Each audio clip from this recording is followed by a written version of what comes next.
Hello, hello. Go back to sleep. It's like 10:30 at night. It's like barely sleep time. Building decks of the hard way. Reading books. Thank you for the donation, Gavin. Although I have the alerts turned off because I don't want them interrupting the speakiness. I hope you're having a good day. I am. Go to sleep anyway. You go to sleep.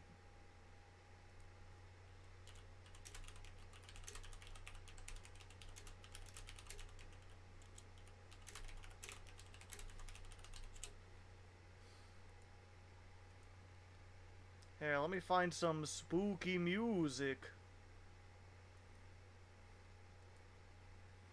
Got 11 whole people here. I'm gonna wait a little bit.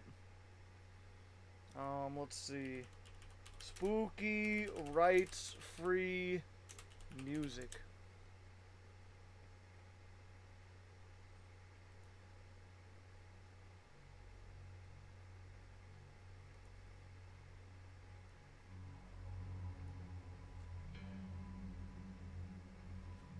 No, you go to bed. You go to bed. Everyone go to bed. 8:34 at night or in the afternoon? You should build Dino Mist, Infinitrack, Cyber Dragon, Cleaforts. I think I'm good. The What a Deck made me sad. Why? It's fine. Erich Zann? No, I already read that. We're doing something different this time. We're trying some cool air.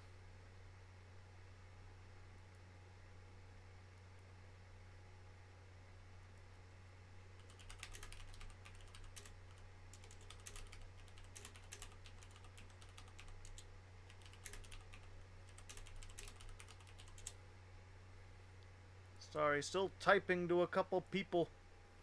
Alright. So when we sleep, are our dreams just different dimensions? And does that mean a different world? Am I the ruler of Moongliss? Probably.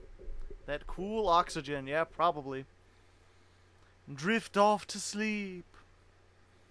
Sleep, my friends. Sleep and be weed. Let's see.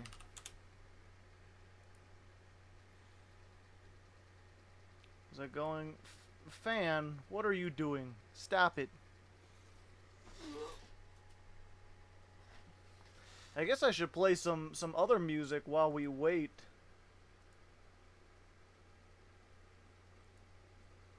So I'm gonna wait till we get a couple like, you know, like 30 people in here. That's probably a decent amount.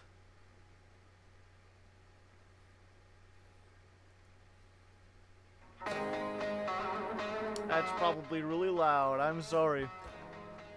Way to go, super loud. Sword me, Joe. Oh, I'm already gilded. Yeah, you had things before. Time for this to be an ASMR channel, clearly. How much meme does it take to meme? Just one. One meme is all you need. As long as you don't let your memes be dreams.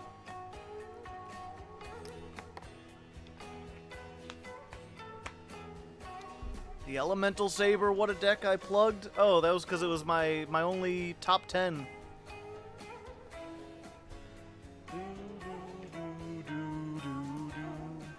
So how are you all doing tonight? Are you ready for...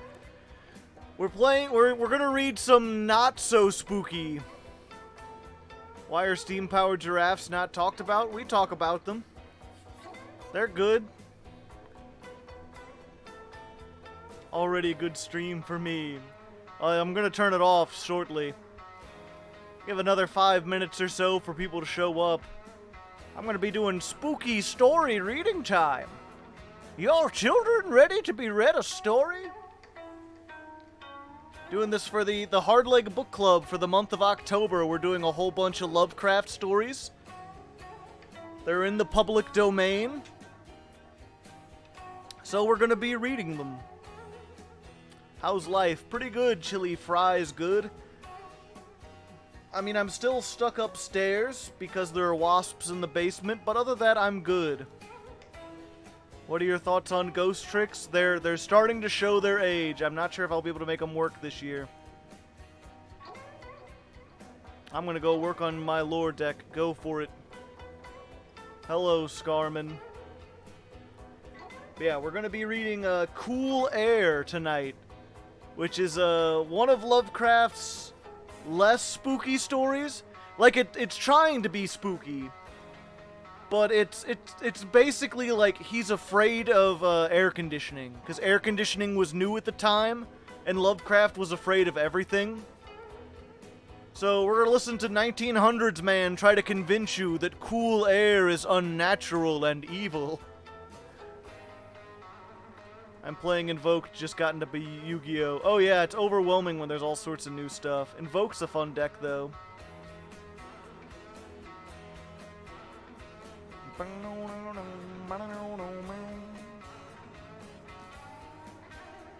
Spooky AC, ooh! Wasn't Lovecraft a racist? Yes, very much so. But it's okay, because he died penniless and alone, and all his stuff's in the public domain. Yeah, I've seen overly sarcastic talk about Lovecraft. I still really like The Color of Outer Space, even if it is about strange colors beyond perception. I really want to see the movie with Nick Cage in it. They made a Nick Cage movie out of The Color Out of Space.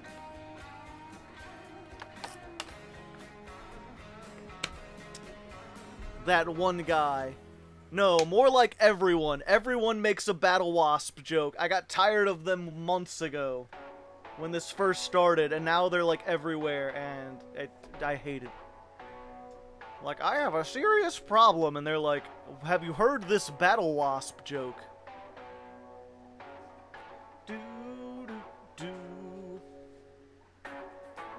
Time to bring out the outer entities. Not quite.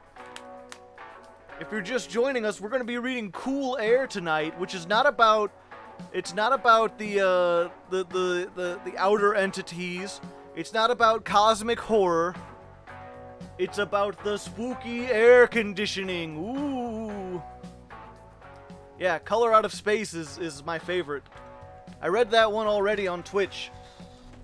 And that's the one they made a movie out of with Nicolas Cage, which is why I'm super interested to seeing it. Give me one moment. I'm gonna get a fresh bottle of water. I'll be right back.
Alright, I'm back. I'm back and I'm about ready to go. So Cool Air isn't about... Will this be uploaded on YouTube? Kind of. I will keep it on YouTube, but it'll be unlisted.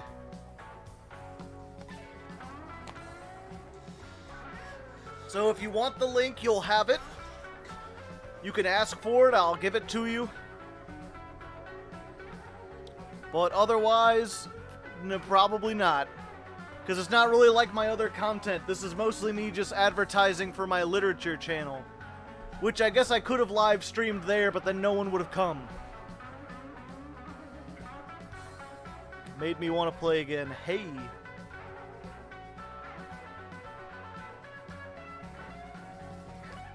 Mr. X or Panda. Interesting. Alright. How much longer we got on this song? Okay, 2 more minutes on this song. We'll let this song finish out and then we'll start. Want me to put it on the Discord book chat? Yeah, go for it. Let everyone know who's interested.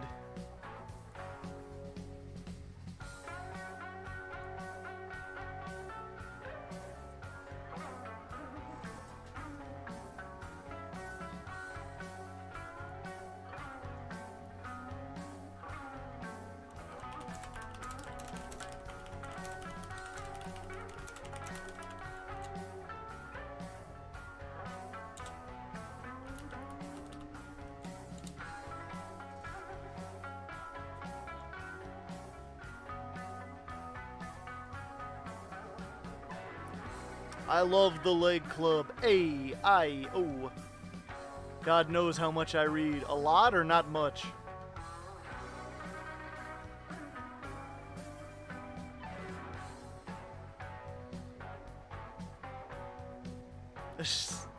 Yeah, I was just looking at that. At my analytics, it shows you, like, how interested people are over time.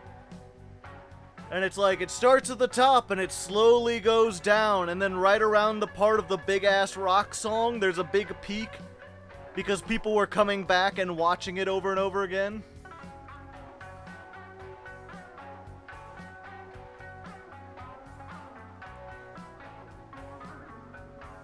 Not too much reading, it makes my other stuff suffer. Oof. Yep, smoke on the water.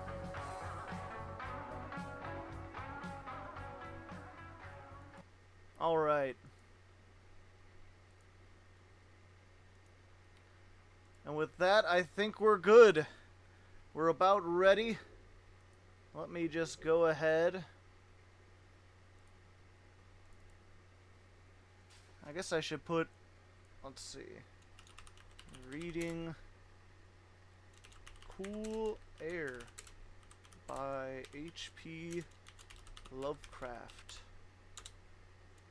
Donation alerts are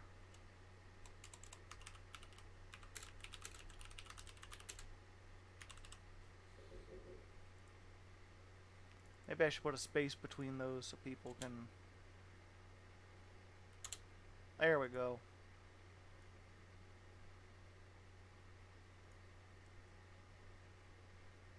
And I guess, should I keep the chat up there too? What is this about air conditioning, basically? What are your thoughts? I still want to see the guard dragons hit, even though they're not meta anymore, but they're not meta anymore, so they probably won't get hit. And Nightmare Mermaid. Nightmare Mermaid and one of the guard dragons. That's what I want hit. Everything else is meh. I'm fine. Is this about air conditioning? Yes. Yes, it is. I like seeing my name up in lights. Hey. Oh, no, there we go.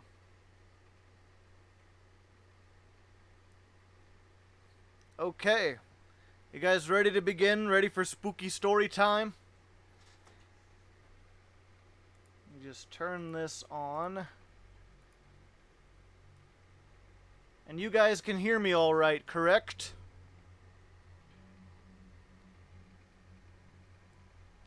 You can hear me as well as the spooky music.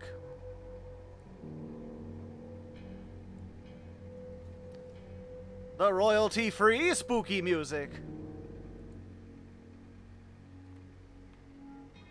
So it begins the great spookening in our time.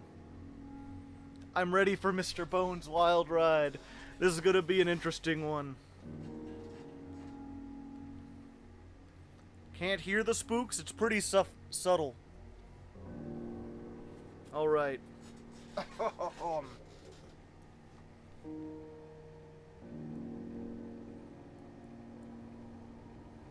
Let's try that. I mean, it's pretty quiet. It's supposed to be like ambient music.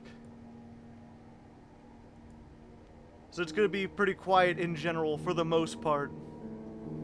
Okay.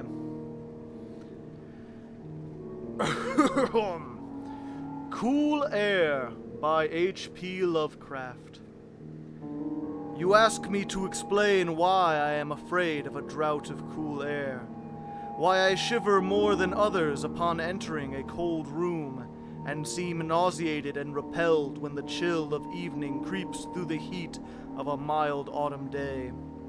There are those who say I respond to cold as others do to a bad odor, and I am the last to deny the impression.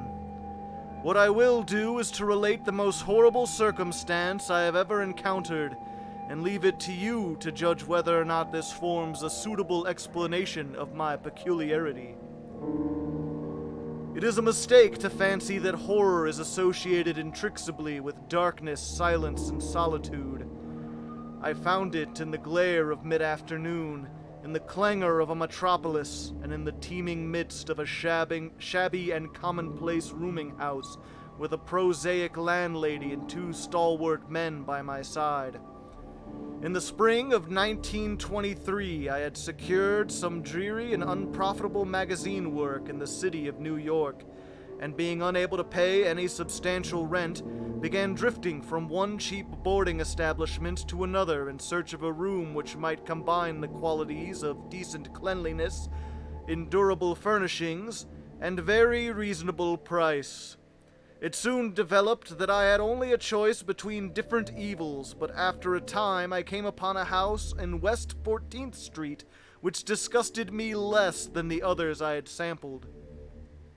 The place was a 4-story mansion of brownstone, dating apparently from the late 40s, and fitted with woodwork and marble whose stained and sullied splendor argued a descent from high levels of tasteful opulence. In the rooms, large and lofty and decorated with impossible paper and ridiculous ornate stucco coneries, there lingered a depressing mustiness and hint of obscene cookery. But the floors were clean, the linen tolerably regular, and the hot water not often cold or turned off, so that I came to regard it as at least bearable place to hibernate till one might really live again. The landlady, a slatternly, almost bearded Spanish woman named Herrero, did not annoy me with any gossip or criticisms of the late burning electric light in my third-floor front hall room, and my fellow lodgers were as quiet and uncommunicative as one might desire, being mostly Spaniards a little above the coarsest and crudest grade. Only the din of streetcars in the thoroughfare below proved a serious annoyance. I had been there about 3 weeks when the first odd incident occurred. One evening at about 8, I heard a splattering on the floor and became suddenly aware that I had been smelling the pungent odor of ammonia for some time. Looking about, I saw that the ceiling was wet and dripping, the soaking apparently proceeding from the corner of the side towards the street. Anxious to stop the matter at its source, I hastened to the basement to tell the landlady, and was assured by her that the trouble would be quickly set straight. "Dr. Munoz," she cried as she rushed upstairs ahead of me. "He have spill his chemicals. He is too sick for doctor himself. Sicker and sicker all the time, but he will not have other for help. He is very queer in his sickness. All day he take funny smelling baths, and he cannot get excited or warm." It's actually written like this. I'm not doing this voice. All day he take funny smelling baths, and he cannot get excited or warm. All his own housework he do. His little room are full of bottles and machines, and he do not work as doctor. But he was once great. My father in Barcelona have hear of him, and only just now he fix an arm of a plumber that got hurt of sudden. He never go out, only on roof, and my boy Esteban, he bring him some food and laundry and medicines and chemicals. My God, the sal aromac the man uses to keep him cool. Miss Herrero disappeared up the staircase to the 4th floor, and I returned to my room. The ammonia ceased to drip, and as I cleaned up from what had spilled and opened the window for air, I heard the landlady's heavy footsteps above me. Dr. Munoz I had never heard, save for certain sounds as some gasoline-driven mechanism, since his step was soft and gentle. I wondered for a moment what the strange affliction of this man might be, and whether his obstinate refusal of outside aid was not the result of a rather baseless eccentricity. There is, I reflected tritely, an infinite deal of pathos in the state of an eminent person who has come down in the world. I might never have known Dr. Munoz had it not been for the heart attack that suddenly seized me one forenoon as I sat writing in my room.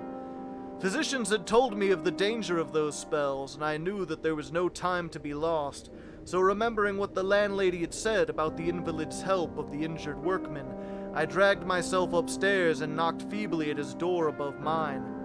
The knock was answered in good English by a curious voice some distance to the right, asking my name and business, and these things being stated, there came an opening of the door next to the one I had sought. A rush of cool air greeted me. That's the title. And though the day was one of the hottest of late June, I shivered as I crossed the threshold into the large apartment, whose rich and tasteful decorations surprised me in this nest of squalor and seediness.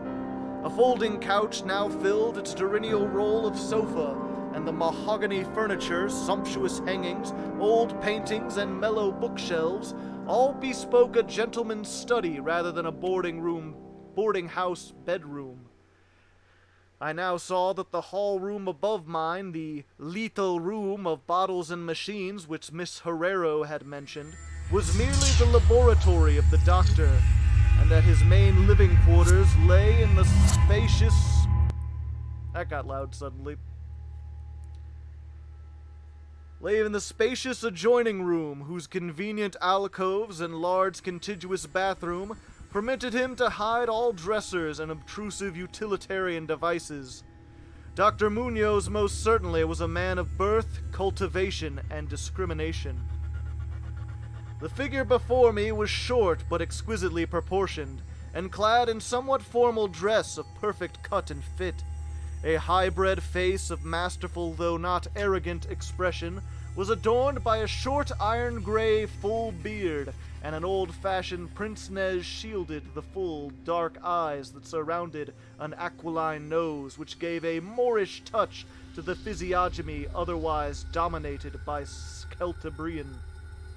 Thick, well-trimmed hair that argued the punctual call of a barber was parted gracefully above a high forehead, and the whole picture was one of striking intelligence and superior blood and breeding. Nevertheless, as I saw Dr. Munoz in the blast of cool air, I felt a repugnance which nothing in his aspect could justify. Only his lividity, inclined complexion, and coolness of touch could have afforded a physical basis for this feeling, and even these things should have been excusable considering the man's known invalidism. It might too have been the singular cold that alienated me, for such chilliness was abnormal on so hot a day, and the abnormal always excites aversion, distrust, and fear.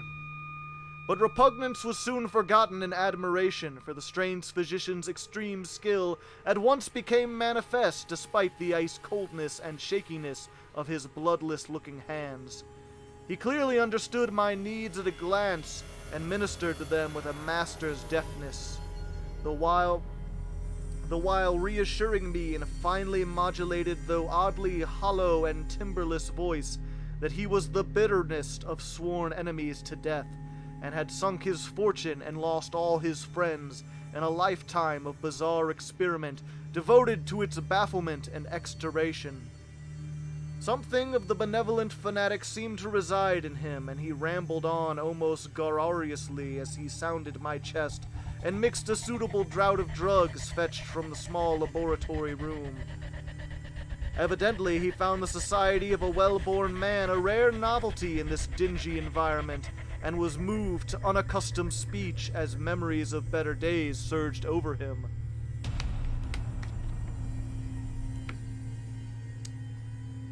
His voice, if queer, was at least soothing, and I could not even perceive that he breathed as the fluent sentences rolled urbanely out.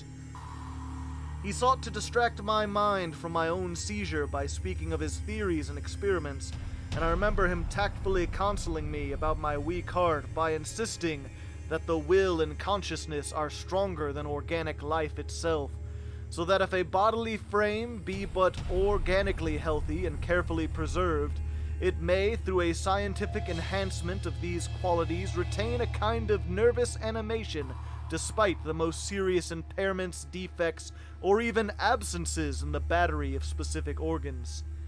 He might, he half-jestingly said, someday teach me to live, or at least to possess some kind of conscious existence without any heart at all.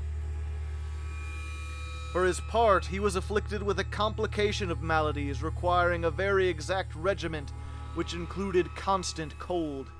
Any marked rise in temperature might, if prolonged, affect him fatally, and the frigidity of his habitation, some 56 or 55 degrees Fahrenheit, was maintained by an absorption system of ammonia cooling and gasoline engine, of whose pumps I had often heard in my own room below. Relieved of my seizures in a marvelously short while, I left the shivery place a disciple and devotee of the gifted recluse.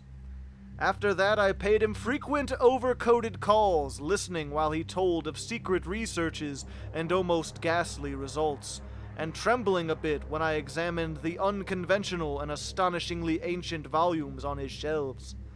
I was eventually, I may add, almost cured of my disease for all time by his skillful ministrations.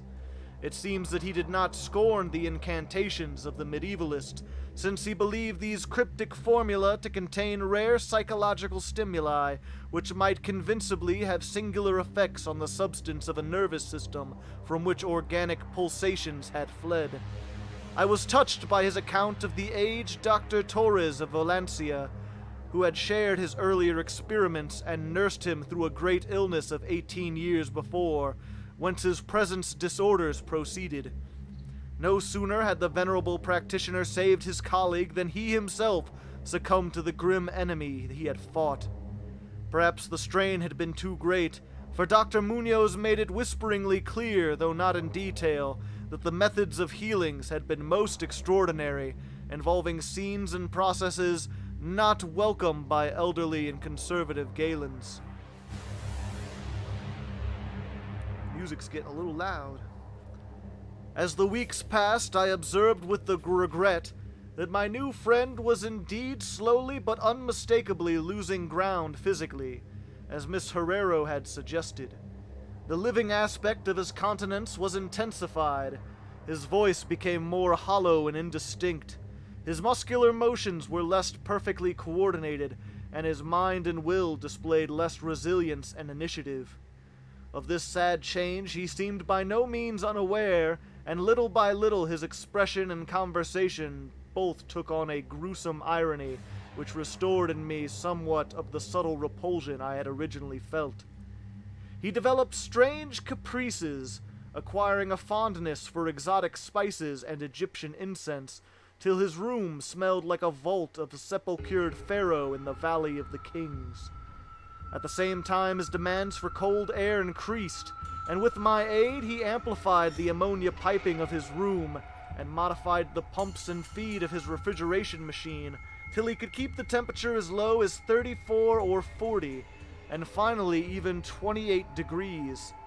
The bathroom and laboratory, of course, being less chilled in order that water might not freeze and that chemical processes might not be impeded.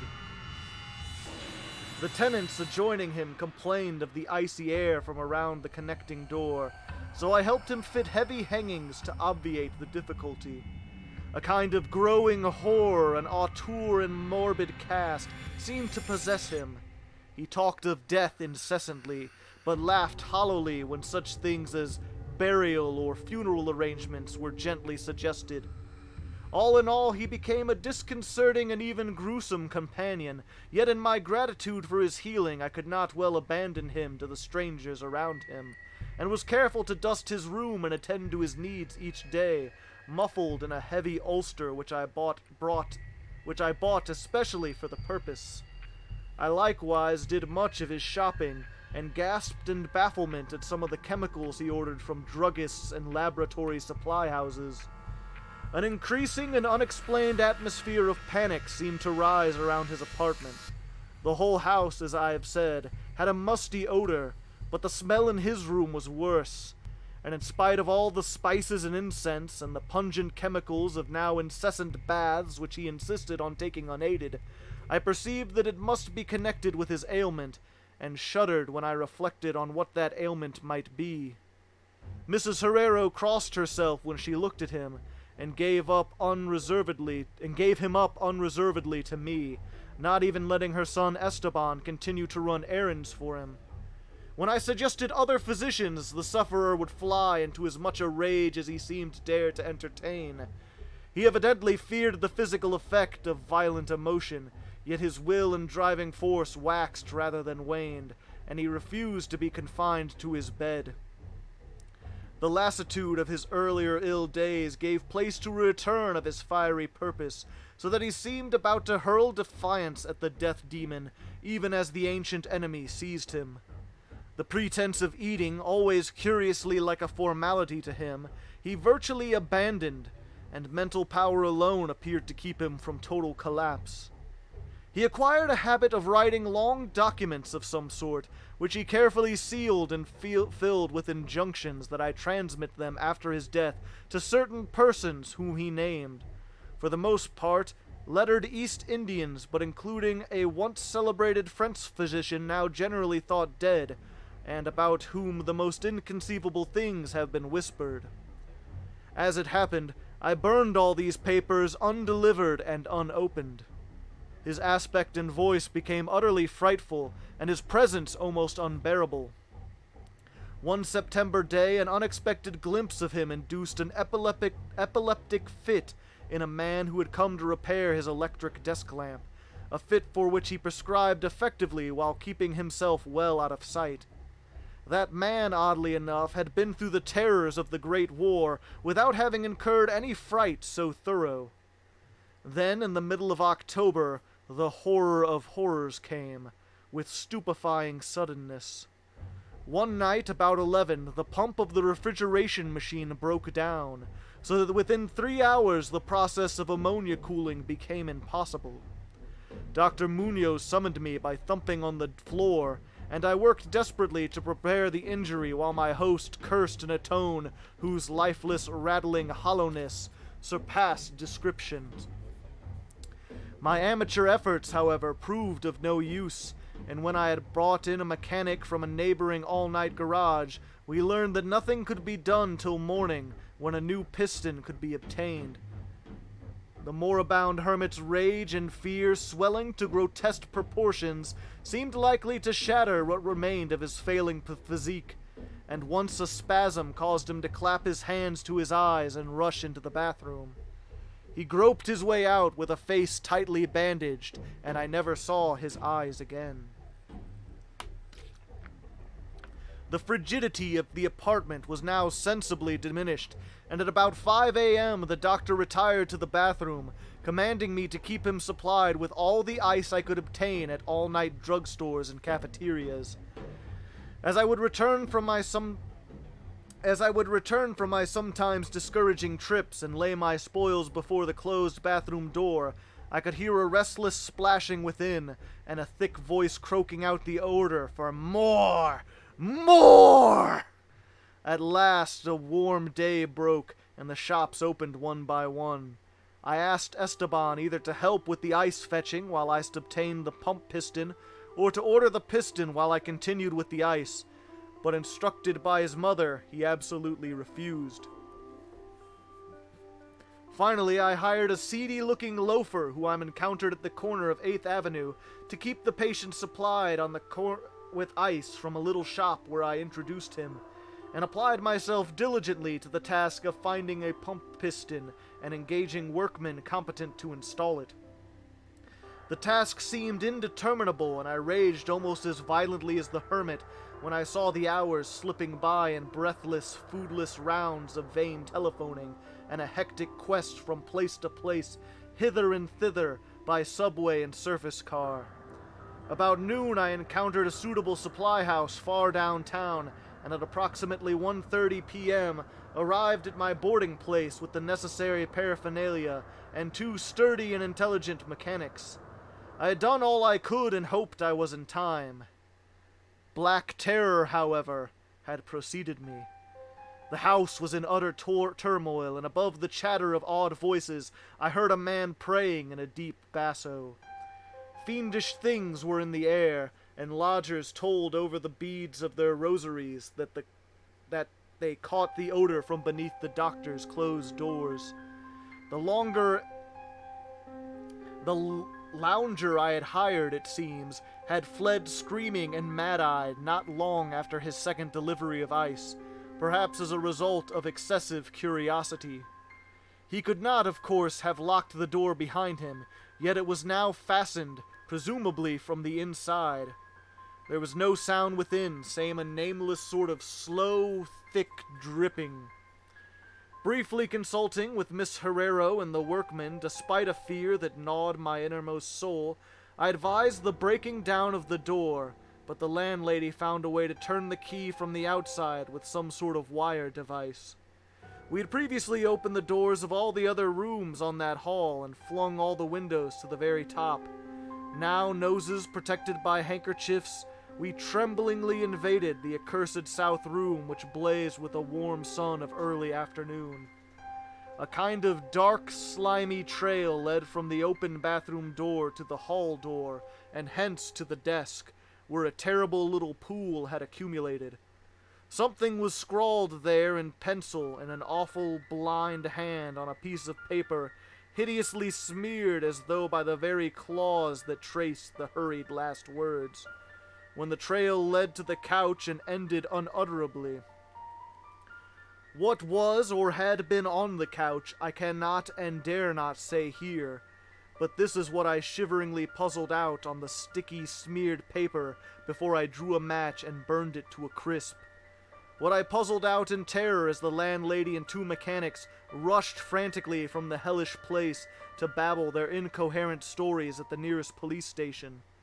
The nauseous words seemed well nigh incredible on that yellow sunlight, with the clatter of cars and motor trucks ascending clamorously from the crowded 14th Street, yet I confess that I believed them.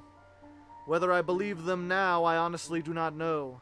There are things about which it is better not to speculate, and all that I can say is that I hate the smell of ammonia and grow faint at the draught of unusually cool air. "The end," ran the noisome scrawl, "is here. No more ice. The man looked and ran away. Warmer every minute, and the tissues can't last. I fancy you know what I said about the will and the nerves and the preservation of the body after organs cease to work. It was good theory, but couldn't keep up indefinitely. There was a gradual deterioration I had not foreseen. Dr. Torres knew, but the shock killed him. He couldn't stand what he had to do. He had to get me in a strange dark place when he minded my letter and nursed me back. And the organs would never work again. It had to be done my way. Artificial preservation. For you see, I died that day 18 years ago." The end. Is my imagination, or is the lowest of the last songs like Barney's? Yes, slightly.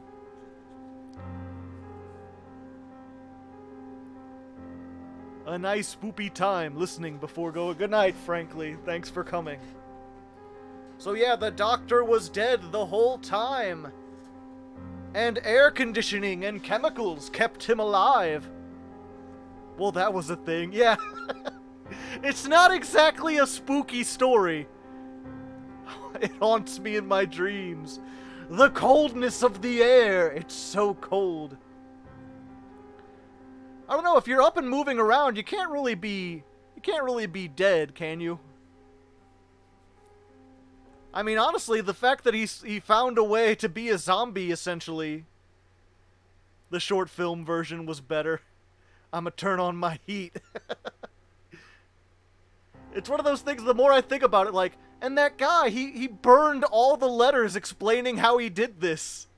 Please tell me you're gonna archive this. Oh yeah, I archived it. He's not dead, he's just chillin'. Just chillin'! You get it? Kinda feels like the AC helped if it kept him living, right? Well, yeah. But I guess Lovecraft's thing was like, he shouldn't be alive. He's like an abomination. He was a zombie. He's like, you let people have ACs and you're gonna have zombies. Is that what you want? Zombies living in your apartments? This is a good time. You have a good reading voice. Thanks. I figured I would do another one if you want. I'm not sure which one to do, though. I die if it gets too hot, too. Increase zombie? Hey, in celebration of reading the greatest Lovecraft stories, I'm just waiting for the Netflix adaptation, written and directed by Jordan Peele. Thanks, Ty Schneids. $4.99. Again, I don't have the donation alerts on, but I appreciate it. But the zombie saved... I know, the zombie saved his life. Yeah, the Dunwich Horror, I'll probably have to do that in, like, several parts, because that's, like, 3 hours long or something. I don't want zombos renting my home. They never pay their rent. So, there's two stories I was thinking of. There's one we're reading it for the, we're reading it for the book club, so you can get another one in. Yep, yeah, tiny little tablet was sobering to see, very much so.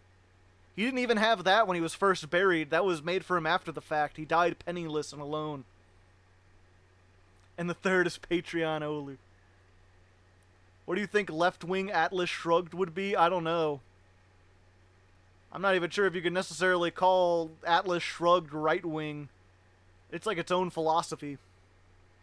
I have read Atlas Shrugged, though. It was pretty bad. There's a cool pirate scene, though, with like a gunfight, and they made trains seem really cool. 1984? No. Because here's the... Even right-wing people think that Atlas Shrugged is dumb. Atlas Shrugged is like one of the top 10 longest English language novels of all time. There's a speech in Atlas Shrugged that takes 3 hours to read IRL. And that's not even a full chapter. The 100-year man who climbed out the window and disappeared. Okay, but yeah. So there's two stories I was thinking about reading. One is one we're reading for the club, or not for for the book club. It's called The White Ship, and it's not spooky whatsoever. It's like a fantasy story. It's like an allegory. It's one of the weirdest Lovecraft stories. We're reading it because it's not like his Lovecraft thing. And the other one, we're not reading for the book club, but it's one of my favorite of his short stories. And it's called The Temple. It's about a submarine captain who goes crazy. So do you want to hear actual spooky Lovecraft stories with ocean stuff, but it's not going to be for the... It's not going to be for the book club, or should I read something that's going to be in the book club? And how many pages in the... 1 second. I have Atlas Shrugged sitting right next to me.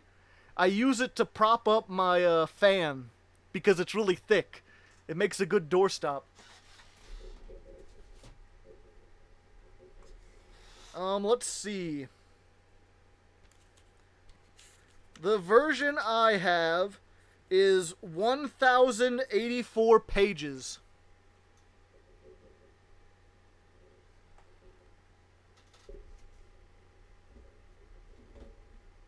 Hunt for Red October. Let me see if I can...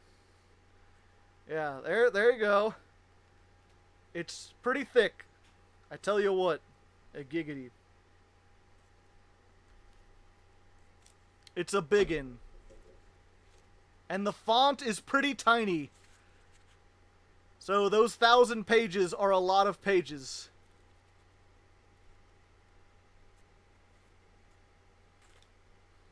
So yeah, it'd probably take me several months to read all that. Just us. The other one I can check on the book club.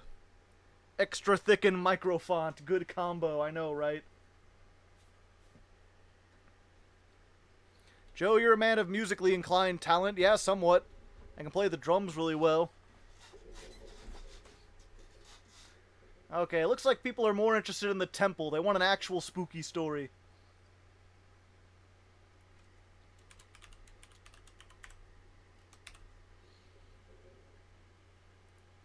I'm a cellist. Hey. Neato. Alright, let me see if I can find this.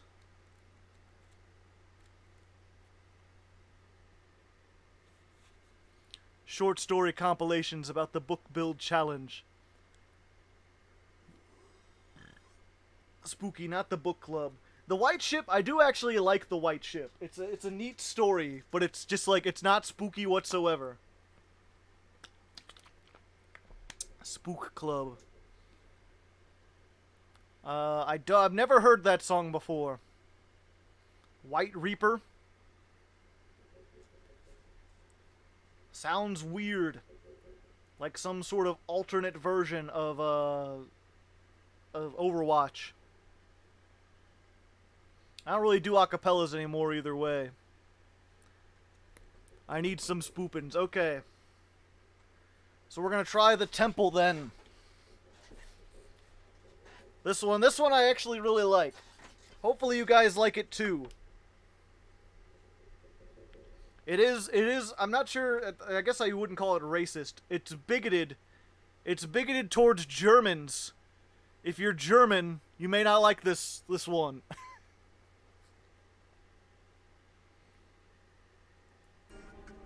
Get the music. Was the music, did it get too loud, by the way? Should I keep it, like, about where it was at? Is this good? Maybe I should raise it, lower it. Stuff it, put it in a stew.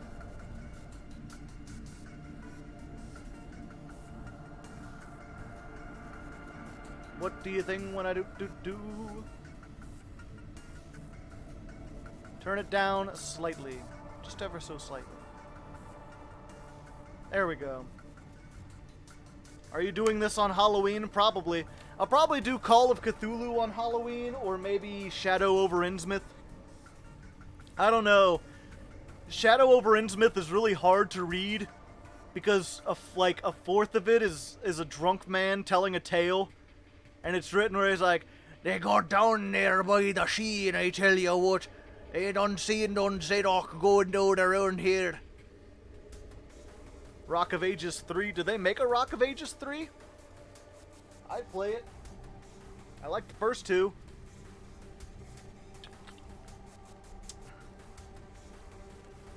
Alright. So here we go. You guys ready? This is The Temple by HP Lovecraft. Parentheses.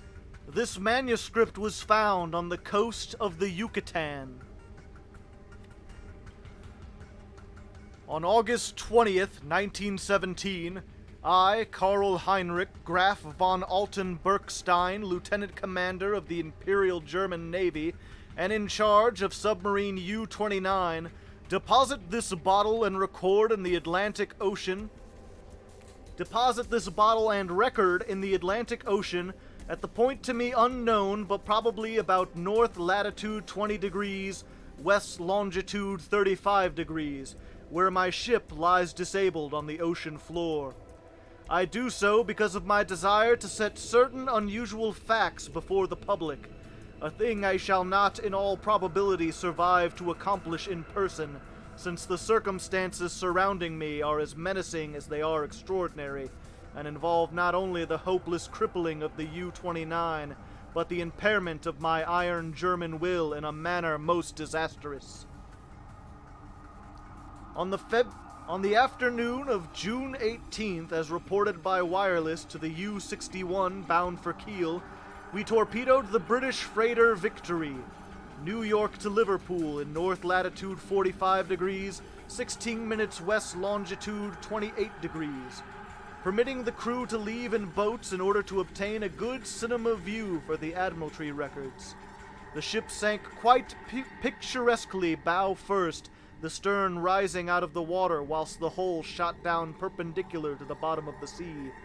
Our camera missed nothing, and I regret that so fine a reel of film should never reach Berlin. After that, we sank the lifeboats with our guns and submerged. When we rose to the surface about sunset, a seaman's body was found on the deck, hands gripping the railings in curious fashion. The poor fellow was young, rather dark, and very handsome, probably an Italian or Greek, and undoubtedly of the Victory's crew. He had evidently sought refuge on the very ship which had been forced to destroy his own, one more victim of the unjust war of aggression which the English pig dogs are waging upon our fatherland. Our men searched him for souvenirs and found in his coat pocket a very odd bit of ivory carved to represent a youth's head crowned with laurel. My fellow officer, Lieutenant Kleens, believed that the thing was of great age and artistic value, so took it from the men for himself. How it had ever come into the possession of a common sailor, neither he nor I can imagine. As the dead man was thrown overboard, there occurred two incidents which created much disturbance amongst the crew. The fellow's eyes had been closed, but in the dragging of his body to the rail they were jarred open, and many seemed to entertain a queer delusion that they gazed steadily and mockingly at Schmidt and Zimmer, who were bent over the corpse.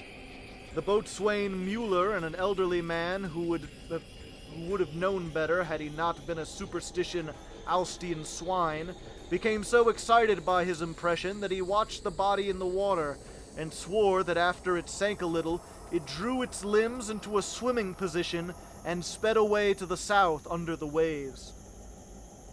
Kleens and I did not like these displays of peasant ignorance and severely reprimanded the man, particularly Mueller. The next day, a very troublesome situation was created by the indisposition of some of the crew. They were evidently suffering from the nervous strain of our long voyage and had bad dreams. Several seemed quite dazed and stupid, and after satisfying myself that they were not feigning their weaknesses, I excused them from their duties. The sea was rather rough, so we descended to a depth where the waves were less troublesome. Here we were comparatively calm, despite a somewhat puzzling southward current, which we could not identify from our oceanographic charts. The moans of the sick men were decidedly annoying, but since they did not appear to demoralize the rest of the crew, we did not resort to extreme measures.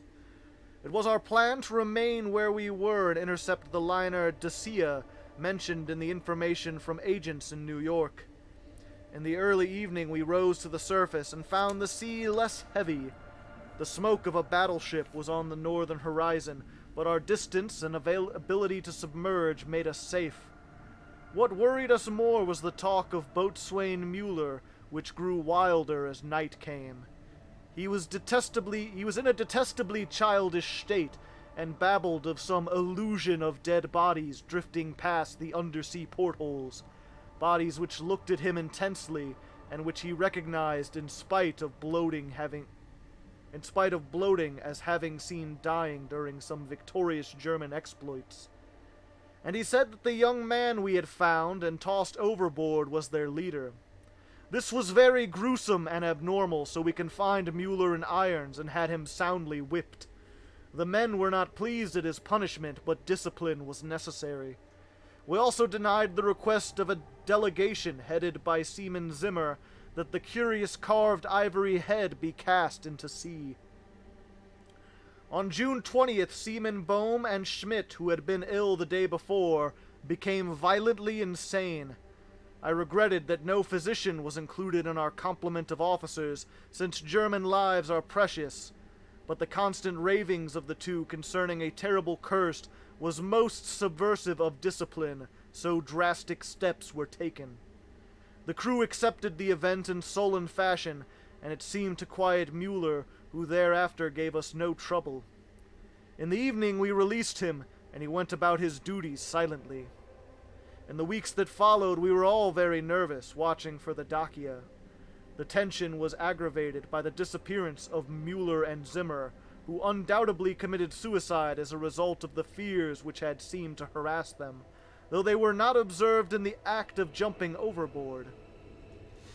I was rather glad to be rid of Mueller, for even his silence had unfavorably affected the crew. Everyone seemed inclined to be silent now, as though holding a secret fear. Many were ill, but none made a disturbance. Lieutenant Cleans chafed under the strain, and was annoyed by the merest trifles, such as a school of dolphins which gathered around the U-29 in increasing numbers, and the growing intensity of the southward current, which was not on our chart. It at length became apparent that we had missed the Dacia altogether. Such failures are not uncommon, and we were more displeased than disappointed, since our return to Wilhelmshaven was now in order. At noon, June 28th, we turned northeastward, and despite some rather comical entanglements with the unnatural masses of dolphins, we were soon underway. The explosion in the engine room at 2 a.m. was wholly a surprise. No defect in the machinery or carelessness in the men had been noticed, yet without warning the ship was racked from end to end with a colossal shock. Lieutenant Cleans hurried to the engine room, finding the fuel tank and most of the mechanism shattered, and the engineers Rabe and Schneider instantly killed. Our situation had suddenly become grave indeed, for though the chemical air regenerators were intact, and though we could use the devices for raising and submerging the ship and opening the hatches as long as we compressed air and storage batteries, we were powerless to propel or guide the submarine. To seek rescue in the lifeboats would be to deliver ourselves into the hands of enemies unreasonably embittered against the great German nation, and our wireless had failed ever since the Victory affair to put us in touch with fellow U-boats of the Imperial Navy. From the hour of the accident till July 2nd, we drifted constantly to the south, almost without plans and encountering no vessels. Dolphins still encircled the U-29, a somewhat remarkable circumstance considering the distance we had covered. On the morning of July 2nd, we sighted a warship flying American colors, and the men became very restless in their desire to surrender. Finally, Lieutenant Cleans had to shoot a seaman named Traub, who urged this un-German act with a special violence. This quieted the crew for the time, and we submerged unseen. The next afternoon, a dense flock of seabirds appeared from the south, and the ocean began to heave ominously. Closing our hatches, we awaited developments until we realized that we must either submerge or be swamped in the mounting waves. Our air pressure and electricity were diminishing, and we wished to avoid all unnecessary use of our slender mechanical resources, but in this case there was no choice. We did not descend far, and when, after several hours, the sea was calmer, we decided to return to the surface. Here, however, a new trouble developed, for the ship failed to respond to our direction in spite of all that the mechanics could do. As the men grew more frightened at this undersea imprisonment, some of them began to mutter about Lieutenant Kleins's ivory image, but the sight of an automatic pistol calmed them. We kept the poor devils as busy as we could, tinkering at the machinery even when we knew it was useless. Cleans and I usually slept at different times, and it was during my sleep, about 5 a.m., July 4th, that the general mutiny broke loose.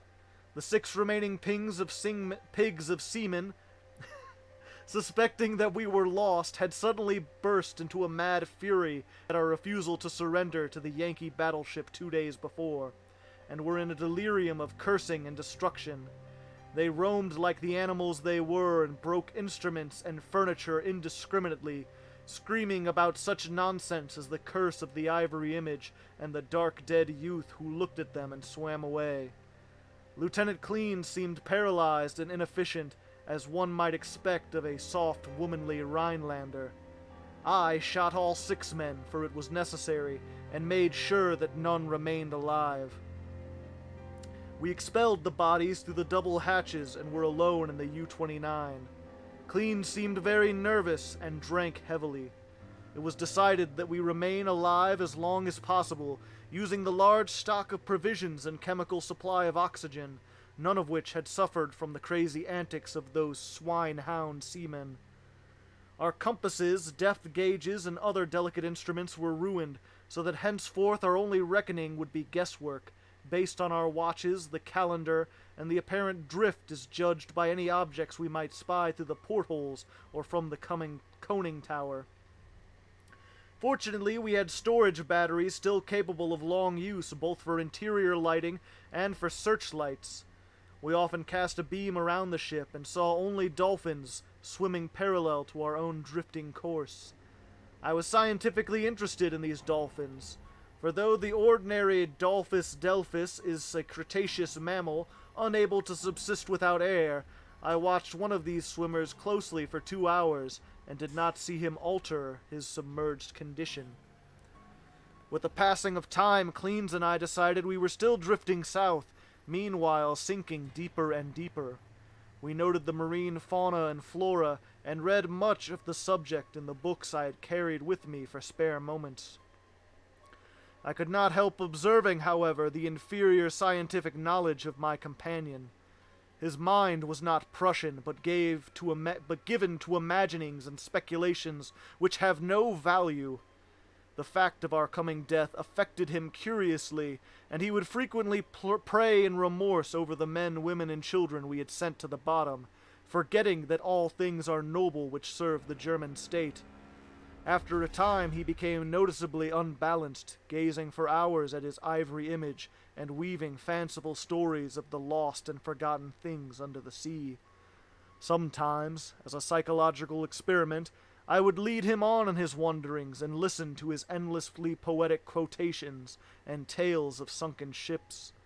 I was very sorry for him, for I disliked to see a German suffer, but he was not a good man to die with. For myself, I was proud, knowing that the fatherland would revere my memory, and that my sons would be taught to be men like me. On August 9th, we espied the ocean floor and sent a powerful beam from the searchlight over it. It was a vast, undulating plain, mostly covered with seaweed and strewn with the shells of small mollusks. Here and there were slimy objects of puzzling contour, draped with weeds and encrusted with barnacles, which Cleans declared must be ancient ships lying in their graves. He was puzzled by one thing, a peak of solid matter protruding above the ocean bed nearly 4 feet at its apex, about 2 feet thick, with flat sides and smooth upper surfaces, which met at a very obtuse angle. I called the peak a bit of outcropping rock, but Cleese thought he saw carvings on it. After a while he began to shudder and turned away from the scene as if frightened, yet could give no explanation save that he was overcome with the vastness, darkness, remoteness, antiquity, and mystery of the oceanic abysses. His mind was tired, but I am always a German and was quick to notice 2 things: that the U-29 was standing the deep-sea pressure splendidly, and that the peculiar dolphins were still about us, even at a depth where the existence of high organisms is considered impossible by most naturalists. That I had previously overestimated our depth I was sure, but nonetheless we must still be deep enough to make this phenomenon remarkable. Our southward speed, as gauged by the ocean floor, was about as I had estimated from the organisms passed at higher levels. It was 3:15, August 12th, that poor Cleans went wholly mad. He had been in the conning tower using the searchlight when I saw him bound into the library compartment where I sat reading, and his face at once betrayed him. I will repeat here what he said, underlining the words he emphasized. "He is calling!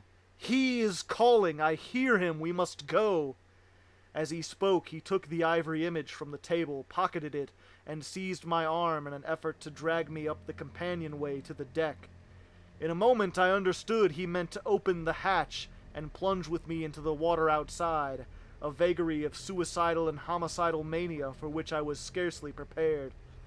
As I hung back and attempted to soothe him, he grew more violent, saying, "Come now! Do not wait until later! It is better to repent and be forgiven than to deny and be condemned." Then I tried the opposite of the soothing plan and told him he was mad, pitifully demented, but he was unmoved and cried, "If I am mad, it is mercy. May the gods pity the man who in his callousness can remain sane to the hideous end. Come and be mad whilst he still calls with mercy." This outburst seemed to relieve a pressure in his brain, for as he finished he grew much milder, asking me to let him depart alone if I would not accompany him. My course at once became clear. He was a German, but only a Rhinelander and a commoner, and he was now a potentially dangerous madman. By complying with his suicidal request, I could immediately free myself from one who was no longer a companion, but a menace. I asked him to give me the ivory image before he went, but this request brought from him such uncanny laughter that I could not repeat it. Then I asked him if he wished to leave any keepsake or lock of hair for his family in Germany, in case I should be rescued, but again he gave me that strange laugh. So as he climbed the ladder, I went to the levers and, allowing proper time intervals, operated the machinery which sent him to his death. After I saw that he was no longer in the boat, I threw the searchlight around the water in an effort to obtain a last glimpse of him, since I wished to ascertain whether the water pressure would flatten him as it theoretically should, or whether the body would be unaffected like those extraordinary dolphins. I did not, however, succeed in finding anything of my late companion, for the dolphins were massed thickly and obscuringly about the conning tower. That evening I regretted that I had not taken the ivory image surreptitiously from poor Cleans's pocket as he left, for the memory of it fascinated me. I could not forget the youthful, beautiful head with its leafy crown, though I could not I was also very sorry that I had no one with whom to converse. Cleans, though not my mental equal, was much better than no one. I did not sleep well that night, and wondered exactly when the end would come. Surely I had little enough chance of rescue.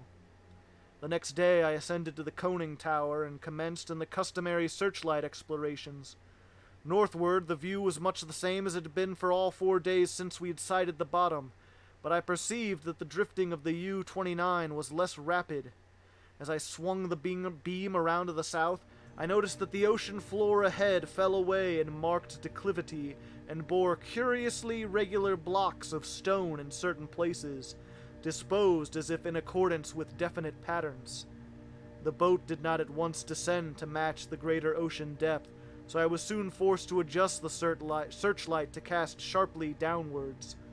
Owing to the abruptness of the change, a wire was disconnected, which necessitated a delay of many minutes for repairs, but at length the light streamed on again, flooding the marine valley below me. I am not given to emotion of any kind, but my amazement was very great when I saw what lay revealed and that electrical glow. And yet, as one reared as the best Kultar of Prussia, I should not have been amazed, for geology and tradition alike tell us of great transpositions in the oceanic and continental areas. What I saw was an extended and elaborate array of ruined edifices, all of magnificent though unclassified architecture and in various stages of preservation.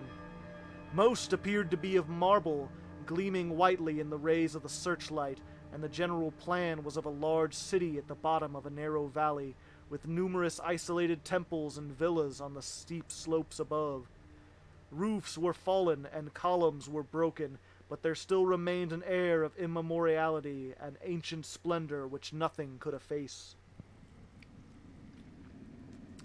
Confronted at last with the Atlantis I had formerly deemed largely a myth, I was most eager of explorers. At the bottom of the valley a river once had flowed. For I examined the scene more closely, I beheld the remains of stone and marble bridges and sea walls and terraces and embankments once verdant and beautiful. In my enthusiasm, I became nearly as idiotic and sentimental as poor Cleans, and was very tardy in noticing that the southward current had ceased at last, allowing the U-29 to settle slowly upon the sunken city as an airplane settles upon a town of the upper earth.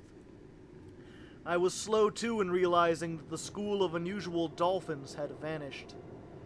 In about 2 hours, the boats rested in a paved plaza close to the rocky wall of the valleys. On one side, I could view the entire city as it sloped from the plaza down to the old riverbank. On the other side, in startling proximity, I was confronted by the richly ornate and perfectly preserved facade of a great building, evidently a temple, hollowed from the solid rock. Of the original workmanship of this titanic thing, I can only make conjectures. The facade of immense magnitude apparently covers a continuous hollow recess, for its windows are many and widely distributed. In the center yawns a great open door reached by an impressive flight of stairs, and surrounded by exquisite carvings like the figures of bacchanals in relief.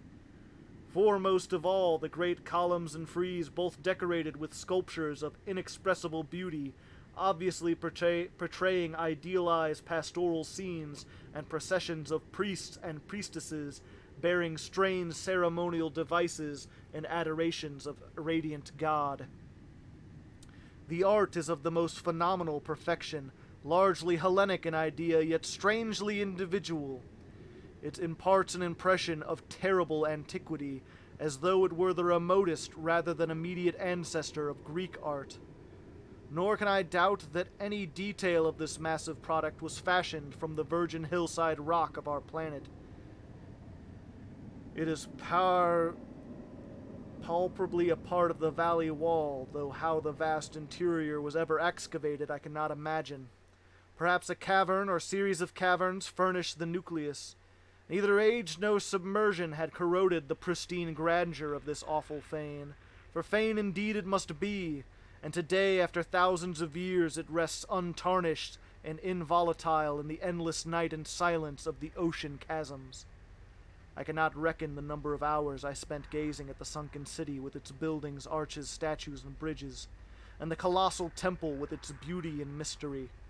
Though I knew that death was near, my curiosity was consuming, and I threw the searchlight's beam about in eager quest. The shaft of light permitted me to learn many details, but refused to show anything within its gaping door of the rock-hewn temple, and after a time I turned off the current, conscious of the need of conserving power. The rays were now perceptibly dimmer than they had been during the weeks of drifting. As if sharpened in the coming deprivation of light, my desire to explore the watery secrets grew. I, a German, should be the first to tread those eon-forgotten ways. I produced and examined a deep-sea diving suit of jointed metal and experimented with the portable light and air regenerator. Though I should have trouble in managing the double hatches alone, I believe I could overcome all obstacles with my scientific skill and actually walk about the dead city in person. On August 16th, I effected an exit from the U-29 and laboriously made my way through the ruined and mud-choked streets to the ancient river. I found no skeletons or other human remains, but gleaned a wealth of archaeological lore from sculptures and coins. Of this I cannot now speak, save to utter my awe at a culture in the full noon of glory when cave dwellers roamed Europe and the Nile flowed unwatched to the sea. Others, guided by this manuscript, if it shall ever be found, must unfold the mysteries at which I can only hint. I returned to my boat as my electric batteries grew feeble, resolved to explore the rock temple on the following day. On the 17th, as my impulse to search out the mysteries of the temple waxed still more insistently, a great disappointment befell me, for I found that the materials needed to replenish the portable light had perished in the mutiny of those pigs in July. My rage was unbounded, yet my German sense forbade me to venture unprepared into an utterly black interior, which might prove the lair of some indescribable marine monster, or the labyrinth of a passage from whose winding I could never extricate myself. All I could do was to turn on the warning searchlight of the U-29 and with its aid walk up to the temple steps and study the exterior carvings. The shaft of light entered the door at an upward angle, and I peered to see if I could glimpse anything, but all was in vain. Not even the roof was visible, and though I took a step or two inside after testing the floor with a staff, I dared not go further. Moreover, for the first time in my life, I experienced the emotion of dread. I began to realize how some of poor Cleans's moods had arisen, for as the temple drew me more and more, I feared its aqueous abysses with the blind and mounting terror. Returning to the submarine, I turned off the lights and sat thinking in the dark. Electricity must now be saved for emergencies. Saturday the 18th I spent in total darkness, tormented by thoughts and memories that threatened to overcome my German will. Cleans had gone mad and perished before reaching this sinister remnant of the past, unwholesomely remote, and had advised me to go with him. Was indeed fate preserving my reason only to draw me irresistibly to an end more horrible and unthinkable than any man has dreamed of? Clearly my nerves were sorely taxed, and I must cast off these impressions of weaker men. I could not sleep Saturday night and turned on the lights regardless of the future. It was annoying that my electricity should not last out the air and provisions.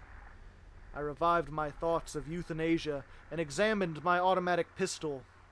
Towards morning I must have dropped asleep with the lights on, for I awoke in darkness yesterday afternoon to find the batteries dead. I struck several matches in succession and desperately regretted the improvidence which caused us long ago to use up the few candles we carried. After the fading of the last match I dared to waste, I sat very quietly without a light. As I considered the inevitable end, my mind ran over preceding events, and developed a hitherto dormant impression which would have caused a weaker and more superstitious man to shudder. The head of the radiant god in the sculptures on the rock temple is the same as the carven bit of ivory which the dead sailor brought from the sea, and which poor Cleese carried back into the sea. I was a little dazed by this coincidence, but did not become terrified. It is only the inferior thinker who hastens to explain the singular and the complex by primitive shortcut of supernaturalism. The coincidence was strange, but I was too sound a reasoner to connect circumstances which admit of no logical connection, or to associate in any uncanny fashion the disastrous events which led from the Victory affair to my present plight. Feeling the need of more rest, I took a sedative and secured some more sleep. My nervous condition was reflected in my dreams, for I seemed to hear the cries of drowning persons, and to see dead faces pressing against the portholes of the boat. And among the dead faces was the living, mocking face of the youth with the ivory image. I must be careful how I record my awakening today, for I am unstrung, and much hallucination is necessarily mixed with fact. Psychologically, my case is most interesting, and I regret that it cannot be observed scientifically by a competent German authority. Upon opening my eyes, my first sensation was an overmastering desire to visit the rock temple, a desire which grew every instant, yet which I automatically sought to resist through some emotion of fear which operated in the reverse direction.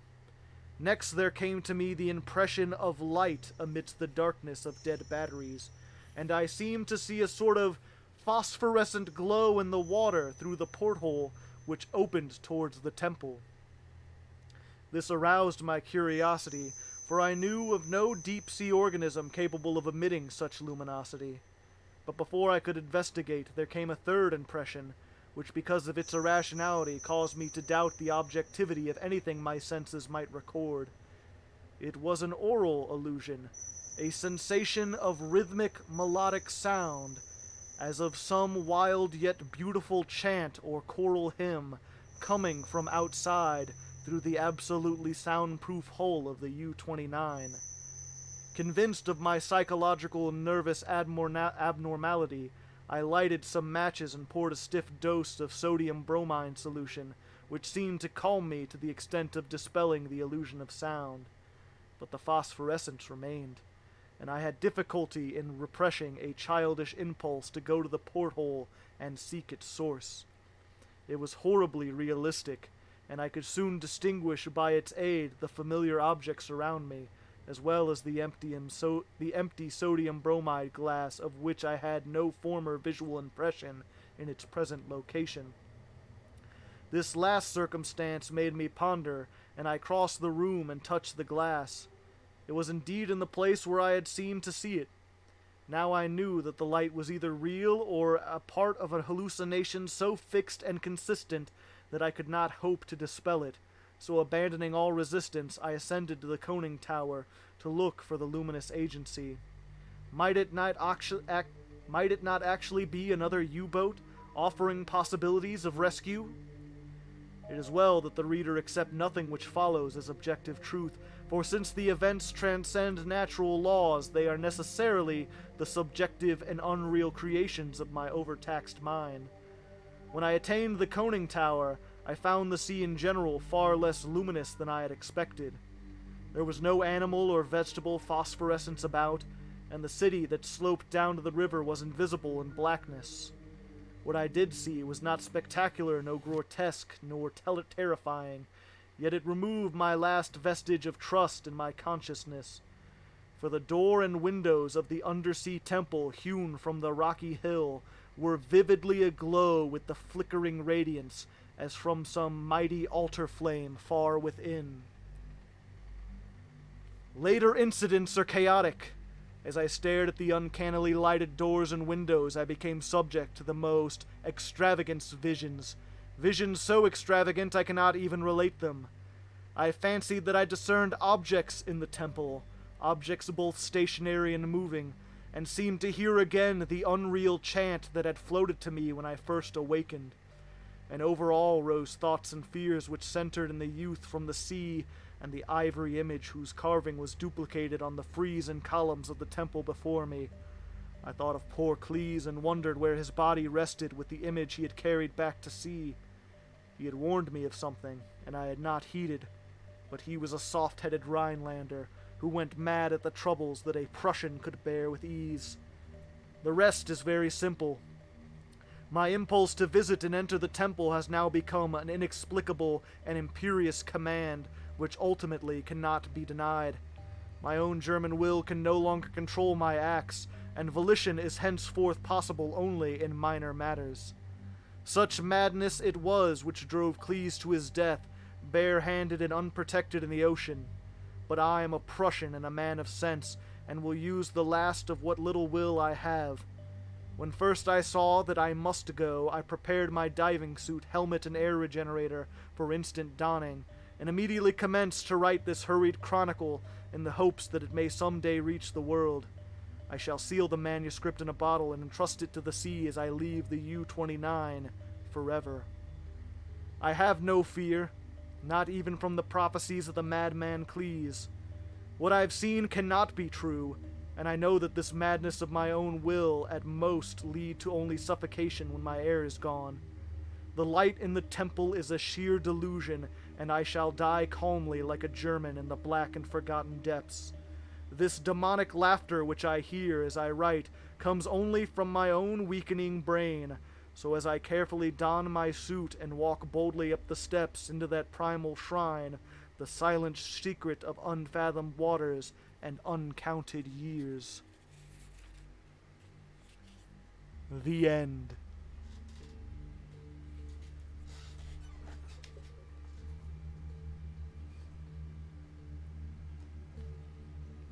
I like that one. That one's a spooky one.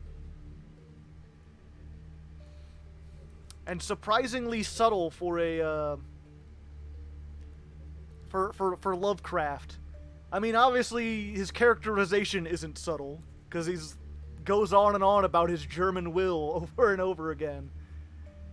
But the idea that, like, maybe he is just going crazy. He's lost at the bottom of the sea in a boat. That itself is scary.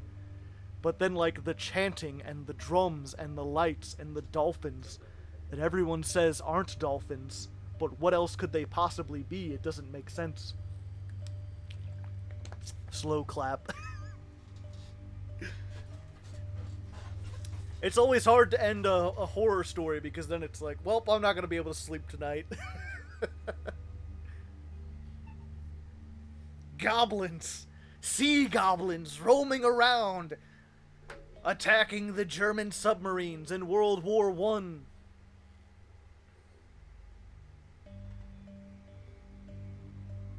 Was that Lovecraft or a creepypasta? That was Lovecraft. That was the temple, which is something I've never heard anyone say, like, recommend the temple, but I read it and I was like, that's a damn good story. Actual Lovecraft. Cool, yeah. Sleep when you're dead, people. Now is the time for action. Creepypasta, same thing. Yeah, you missed we did the one earlier, the Cool Air, where Lovecraft tries to make, whatchamacallits, air conditioning seem really creepy. That took, what, about a half? Yeah, we've been here about an hour and a half. I don't think I have time for another one, because all the rest that I have with me are a bit longer. Let me see, actually. Where's the...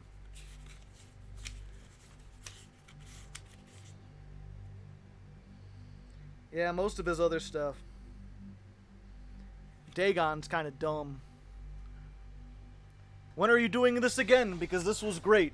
I don't know. When is Halloween this year? Halloween's on a Wednesday.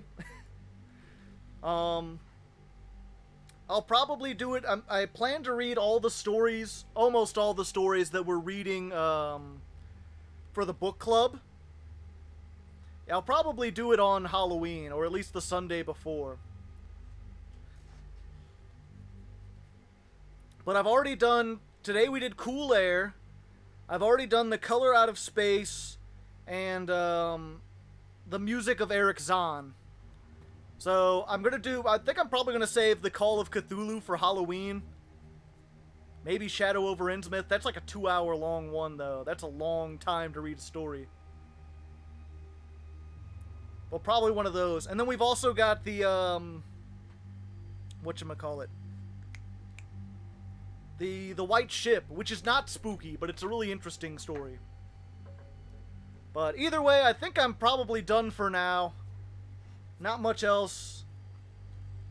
Everything else would be too long. I don't want to start another hour-long thing. But I hope you enjoyed it. It's been fun. Again, if you look down in the description, there's a link to Hardleg Literature, the book club channel. We'll be, where are you archiving these? I guess I'm going to archive them over there. The White Ship was Titanic.